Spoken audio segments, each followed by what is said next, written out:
की धारा है धारा, जो देती दुखों से किनारा। मुरली अमृत की धारा है धारा, जो देती दुखों से किनारा। भूले जीवन में हो जाए शिव बाबा मुरली में समझाए। भूले जीवन में हो जाए शिव बाबा मुरली में समझाए। तुम्हें देवता बनना है प्यारा, देखो गलती न करना दोबारा। हो मुरली अमृत की धारा है धारा, जो देती दुखों से किनारा।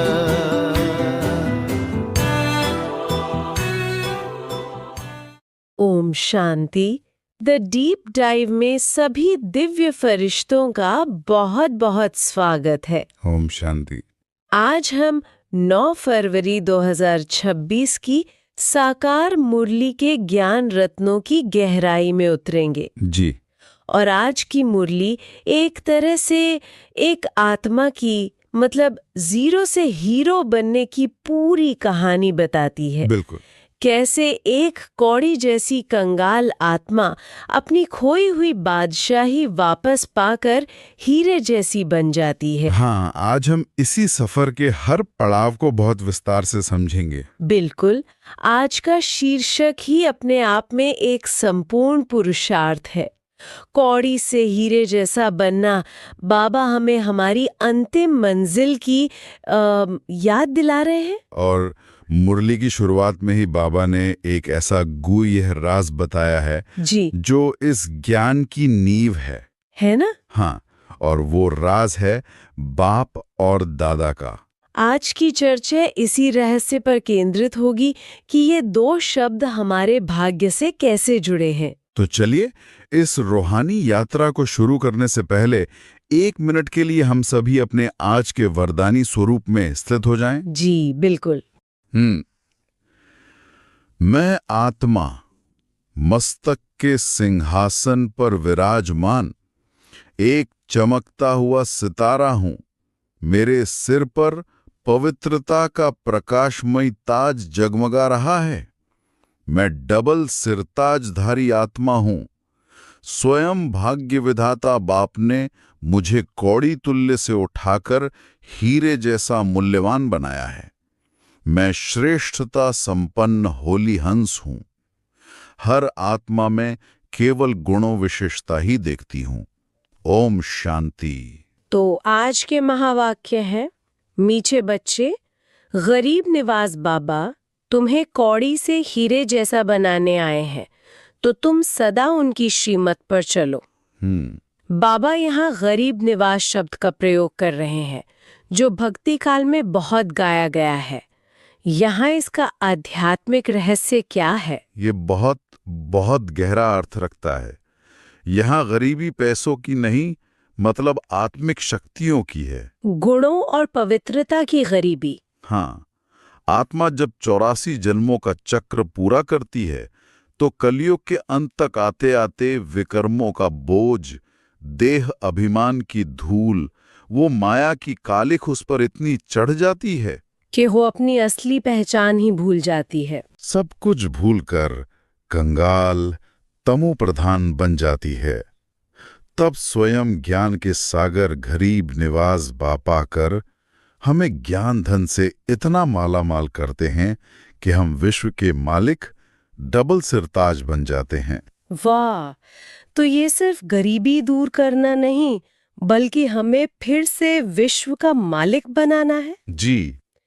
इसी से जुड़ा मुरली का पहला प्रश्न है कि वो कौन सा एक गुह्य राज है जिसे पहले पहले सभी को समझाना है। वो राज है बाप दादा। और ये सिर्फ एक नाम या 2 व्यक्ति नहीं है, ये एक बहुत गहरा आध्यात्मिक सिद्धांत है। अच्छा। इसका सार ये है कि ज्ञान का स्रोत और उस ज्ञान का माध्यम दोनों अलग अलग हैं। निराकार परमपिता परमात्मा शिव, जिन्हें हम बाप कहते हैं, वो हैं ज्ञान के सागर। और वो इस ज्ञान को हम तक पहुंचाने के लिए एक साकार तन का आधार लेते हैं। बिल्कुल, वो साकार तन है प्रजापिता ब्रह्मा, जिन्हें हम प्यार से दादा कहते हैं। यहाँ ये समझना क्यों इतना जरूरी है कि ये दोनों अलग हैं? क्योंकि इसी समझ से हम व्यक्ति पूजा से बचते हैं। अगर ये स्पष्ट न हो तो बुद्धि साकार तन में ही अटक जाएगी। सही बात है। सही बात है। बाबा हमें देही अभिमानी बनाते हैं, इसलिए ये पक्का कराते हैं कि याद निराकार बाप को करना है, जो शांति धाम का वासी है। दादा तो केवल एक माध्यम है, एक रथ है। भगवान निराकार है, मनुष्य कभी भगवान नहीं हो सकता। यह ज्ञान का सबसे पहला और पक्का पाठ है। बिल्कुल। इसे और स्पष्ट करने के लिए बाबा ने लौकिक संबंध का भी उदाहरण दिया है कि बाप से दादा का वर्षा मिलता है। ये बेहद में कैसे लागू होता है? हाँ, बाबा हमारी बुद्धि को लौकिक से अलौकिक की ओर ले जाते हैं। जैसे दुनिया में परदादे की मिल्कियत का हकदार पोता बनता है ना, जी, वैसे ही यहाँ बेहद का बाप शिव हमें बेहद के दादा ब्रह्मा द्वारा स्वर्ग की बादशाही का वर्षा देते हैं।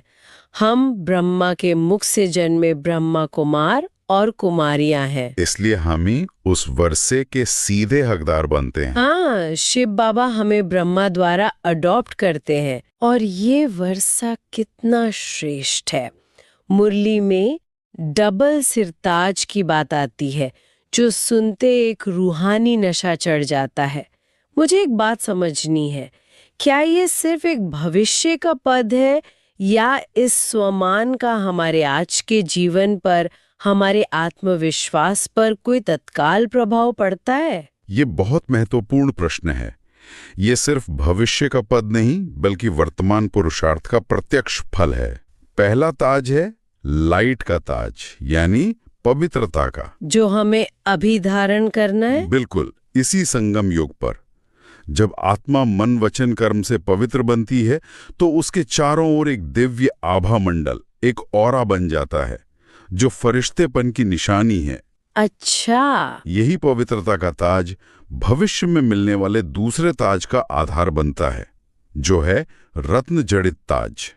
ये सत्युग की विश्व बादशाही और संपन्नता का प्रतीक है। तो आज की पवित्रता ही कल की राजाई है। एकदम सही। इसलिए हम अभी से डबल सिरताजधारी हैं।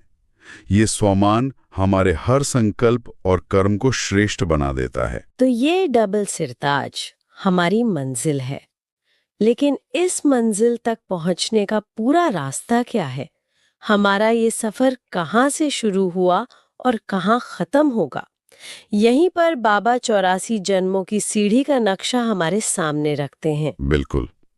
बाबा हमें हमारी पूरी 5000 साल की आत्मकथा सेकंड में याद दिलाते हैं। सेकंड में? वो हमें याद दिलाते हैं कि हम ही वो पूज्य आत्माएं हैं जो सतयुग त्रेता में देवता वर्ण में 21 जन्म सुख भोगती हैं, फिर द्वापर कलयुग में क्षत्रिय वैश्य और शूद्र वर्ण में 63 जन्म पुजारी बनकर दुख भोगती हैं। और अब इस संगम युग पर हम फिर से शूद्र से ब्राह्मण बने हैं, ईश्वर के डायरेक्ट बच्चे, ताकि फिर से देवता बन सकें। ये 84 का चक्र बुद्धि में स्पष्ट होने से स्वदर्शन चक्रधारी का नशा रहता है। हाँ, बाबा कहते हैं कि जैसे बीज में सारे झाड़ का ज्ञान समाया होता है, वैसे ही बीज रूप बाप में इस पूरी सृष्टि चक्र की आदि, मध्य और अंत का संपूर्ण ज्ञान है, जो वो हमें दे रहे हैं। और इस चक्र के अंत में बाबा कहते हैं कि पुरानी दुनिया का विनाश तो होना ही है। विनाश की ये बात कई लोगों के लिए थोड़ी भयावह हो सकती है। बाबा इसे डर के बजाय एक सकारात्मक परिवर्तन के रूप में कैसे देखने के लिए कहते हैं? बाबा इसे विनाश के साथ साथ स्थापना से जोड़कर समझाते हैं। ये संगम युग परिवर्तन का युग है। यहाँ एक साथ दो कार्य हो रहे हैं, ब्रह्मा द्वारा नई सतयुगी दैवी दुनिया की स्थापना और शंकर द्वारा इस पुरानी जड़ीभूत तमोप्रधान दुनिया का विनाश। तो ये अंत से ज्यादा एक नई शुरुआत है। जैसे पुराने मकान को गिराकर नया महल बनाया जाता है। बिल्कुल। इस पतित दुनिया के परिवर्तन के बाद ही पावन दुनिया आएगी। बाबा बताते हैं कि यह विनाश महाभारत लड़ाई, एटम बॉम्ब्स और बाढ़, भूकंप जैसी प्राकृतिक आपदाओं द्वारा होना है, जैसा कल्प पहले हुआ था। तो ज्ञानी आत्मा के लिए ये डरने की नहीं बल्कि खुशी की बात है। हाँ, कि अब घर जाने का समय समीप है। इसी खुशी को व्यक्त करता हुआ मुरली में एक गीत भी है, आखिर वो दिन आया आज। जी। ये कौन सा दिन है जिसकी प्रतीक्षा आत्मा आधे कल्प से कर रही थी? ये वही भाग्यशाली दिन है जब द्वापर युग से भटकती हुई, पुकारती हुई आत्मा को उसका खोया हुआ पारलौकिक माता पिता मिलता है। सोचिए। हाँ, सोचिए, जिस परमात्मा को पाने के लिए संतों महात्माओं ने घर बार छोड़ा, शास्त्र पढ़े, तीर्थ किए, वो परमात्मा स्वयं आकर हमें अपना बच्चा बनाकर हमारे हथेली पर स्वर्ग का वर्षा रख देते हैं। ये परमात्मा से मिलन का दिन है। इससे बड़ा सौभाग्य का दिन और कौन सा हो सकता है। और इस महान प्राप्ति को जीवन में बनाए रखने के लिए बाबा एक ही विधि बताते हैं, मामेकम याद करो। जी। बाबा कहते हैं अब ज्ञान चिता पर बैठो और सबसे ममत्व मिटा दो। ये सुनने में बहुत गहरा है। इसका व्यवहारिक स्वरूप क्या है? इसका व्यवहारिक स्वरूप है एक निष्ठ बुद्धि योग। बाबा एक बहुत सुंदर उदाहरण देते हैं आशिक और माशूक का। जैसे एक सच्चा आशिक हर घड़ी हर काम करते अपने माशूक को याद करता है, वैसे ही हम आत्मा रूपी आशिकों को अपने एक परमपिता परमात्मा माशूक को याद करना है। और ज्ञान चिता पर बैठना? उसका मतलब है पुरानी दुनिया, पुराने देह के संबंध, पुराने संस्कार, इन सब को बुद्धि से मरा हुआ समझना। जब इन सब से ममत्व मिटेगा तभी बुद्धि का योग एक बाप से सहज जुड़ेगा। और यही याद वो योग अग्नि है। हाँ, जो आत्मा पर जन्म जन्मांतर से चढ़ी विकर्मों की खाद और जंग को जलाकर उसे फिर से 24 कैरेट शुद्ध सोना बना देती है। बाबा कहते हैं कि जब हम उन्हें भूल जाते हैं तो बुद्धि का बर्तन लोहे का बन जाता है। क्या इसका मतलब ये है कि हमारा दिमाग गैर प्रतिक्रियाशील हो जाता है, जैसे लोहे के बर्तन पर सब कुछ फिसल जाता है और कुछ टिकता नहीं? आपने बहुत अच्छा स्पष्ट किया। और याद करने पर सोने की तरह मूल्यवान विचारों को धारण करने लगता है। बिल्कुल यही बात है। जब बुद्धि देह अभिमान और व्यर्थ बातों में उलझी रहती है तो वो लोहे के बर्तन जैसी हो जाती है जिसमें ज्ञान का एक भी रत्न ठहर नहीं सकता। मुरली सुनेंगे लेकिन धारणा नहीं होगी। सही कहा। और जब बुद्धि बाप की याद में रहती है तो वो सोने के पात्र जैसी मूल्यवान और पवित्र हो जाती है। उसमें ज्ञान रत्न सहज ही समा जाते हैं, धारण हो जाते हैं। इसीलिए बाबा अमृत वेले के समय पर विशेष जोर देते हैं। जी, क्योंकि उस समय वायुमंडल शांत होता है और बुद्धि को सोने का बर्तन बनाना सहज होता है। तो आज की मुरली से हम धारणा के लिए कौन से 2 मुख्य सूत्र अपने साथ ले जा सकते हैं? पहला सूत्र तो योग से जुड़ा है। निरंतर बाप की याद में रहने के लिए अपनी बुद्धि को सोने का बर्तन बनाना है। कर्म करते हुए भी एक बाप और वर्षे को याद करना है, क्योंकि याद से ही पवित्रता की लाइट आएगी और विकर्म विनाश होंगे। और दूसरा सूत्र ज्ञान से जुड़ा है। मुरली कभी भी मिस नहीं करनी है। ये डायरेक्ट भगवान के महावाक्य हैं, हमारी रूहानी खुराक है और ड्रामा के हर दृश्य को साक्षी होकर देखना है। बाबा ने भट्टी का भी उदाहरण दिया। हाँ, कि जब मधुबन जैसे रूहानी वातावरण में आते हैं तो पुरानी दुनिया की कोई भी बात याद ना आए। पूरा ध्यान एक बाप और उसकी श्रीमत पर हो। आज का वरदान भी बहुत शक्तिशाली है। आपस में एक दो की विशेषता देखते और वर्णन करते वाले श्रेष्ठता संपन्न होली हंस भव। जी। होली हंस का उदाहरण तो हम सब जानते हैं, लेकिन इसे रोजमर्रा की जिंदगी में, खासकर जब किसी की कमजोरी सामने आए, तब अमल में लाना एक चुनौती हो सकती है। ये एक बहुत बड़ा अभ्यास है। बाबा हमें बगुले से हंस बनने की शिक्षा देते हैं। बगुला गंदगी में से मछली ढूंढता है, मतलब परचिंतन और अवगुण देखता है, और हंस? जबकि हंस कंकड़ पत्थर छोड़कर मोती चुगता है। इसका अर्थ है हर आत्मा में कोई ना कोई विशेषता, कोई गुण अवश्य है। हमें सिर्फ उसी को देखने और वर्णन करने का अभ्यास करना है। और अगर किसी की कमजोरी दिखाई दे तो बाबा कहते हैं उसे अपनी समझकर समाप्त करो, क्योंकि हम एक ईश्वरीय परिवार हैं, एक माला के मन के हैं। जैसे हम अपनी कमजोरी को छुपाते हैं, उसका ढिंडोरा नहीं पीटते, है ना? सही बात है। वैसे ही दूसरे की कमजोरी को भी फैलाना नहीं है। यही है होली हंस बनना। और आज का स्लोगन है, समय को बचाने वाले तीव्र पुरुषार्थी ही सदा विजयी हैं। यह सुनने में तो बहुत सरल लगता है, लेकिन समय बचाने का आध्यात्मिक अर्थ क्या सिर्फ घड़ी के मिनट बचाने से कहीं ज्यादा गहरा नहीं है? बिल्कुल। हम असल में अपना समय कहाँ गवाते हैं? हमारा सबसे ज्यादा समय और ऊर्जा व्यर्थ संकल्पों में जाता है। क्या हुआ, क्यों हुआ, ऐसा नहीं होना चाहिए था। फिर व्यर्थ बोल और व्यर्थ कर्म। संगम युग का एक एक सेकंड लाखों करोड़ों वर्षों की कमाई कराने वाला है। जो पुरुषार्थी अपने हर सेकंड को बाप की याद या विश्व सेवा में सफल करता है, वही तीव्र पुरुषार्थी है और विजय माला में पिरोया जाता है। अव्यक्त इशारों में भी एकता और विश्वास पर जोर दिया गया है।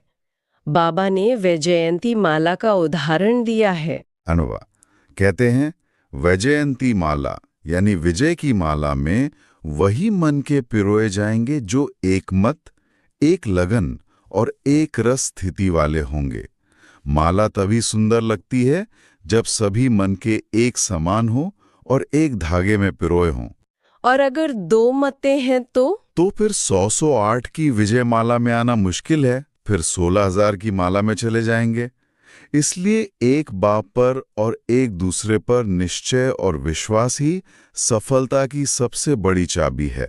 तो आज की चर्चा से ये बिल्कुल स्पष्ट है कि श्रीमत पर चलकर बाप दादा के इस संयुक्त स्वरूप को यथार्थ रीति समझकर और याद कर और पवित्रता को जीवन में धारण कर, हम पतित कंगाल आत्मा से पावन डबल सिरताज बन सकते हैं। जी, ये पूरा ज्ञानी ट्रांसफॉर्मेशन की कहानी है। बिल्कुल। चलिए, इस नशे को और पक्का करने के लिए आज सारा दिन इन शक्तिशाली स्वमानों का अभ्यास करें। जी। पहला है, मैं डबल सिरताजधारी विश्व की मालिक आत्मा हूँ। मैं डबल सिरताजधारी विश्व की मालिक आत्मा हूँ। दूसरा, मैं ज्ञान धन से संपन्न गरीब निवास बाप का साहूकार बच्चा हूँ। मैं श्रेष्ठता संपन्न होली हंस आत्मा हूँ, केवल विशेषताएं ही देखती और धारण करती हूँ।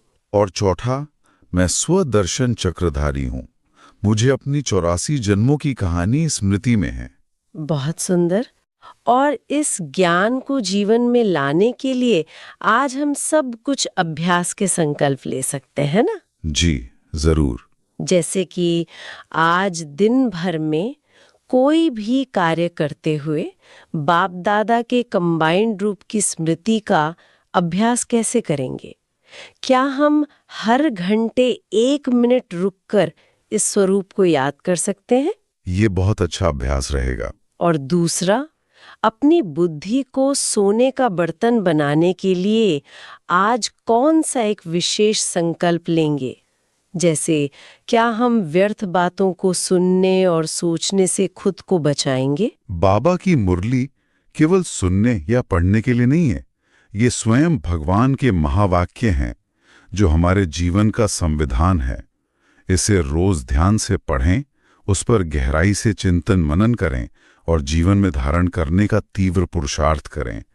यही विजय का आधार है। आज की मुरली से आपको सबसे शक्तिशाली प्रेरणा क्या मिली, या आप कौन सा स्वमान अभ्यास में लाएंगे, कमेंट सेक्शन में लिखकर अपनी रूहानी सेवा का पुण्य अवश्य जमा करें।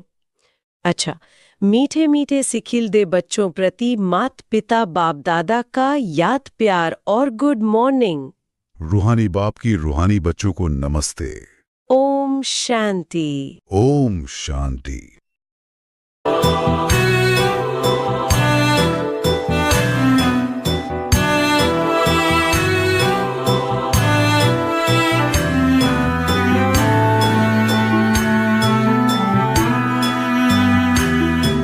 ये मुरली नर को नारायण, नारी को लक्ष्मी बनाए।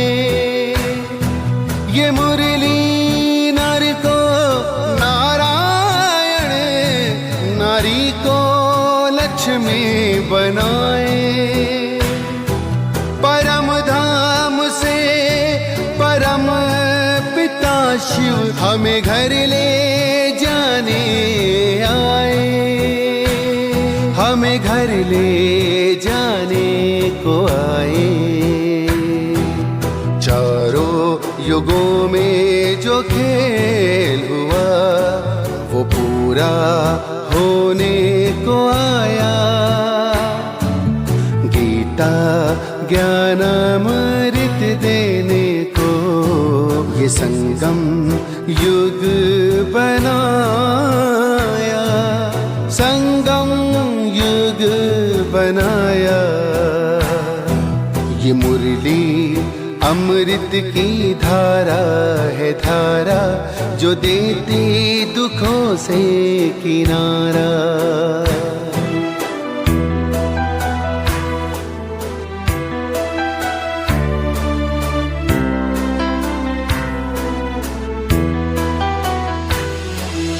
पंचामृत जल अग्नि पवन, धरती और गगन है। चार दिशाएं, चार फिजाएं, चारों युगों को नमन है, चारों युगों को नमन है। सांसों के तार जुड़े प्रभु से, मुरली दिखाए नजारे। ये प्रभु पाती पढ़ लो सजनी, साजन लाए हमारे, साजन लाए हमारे।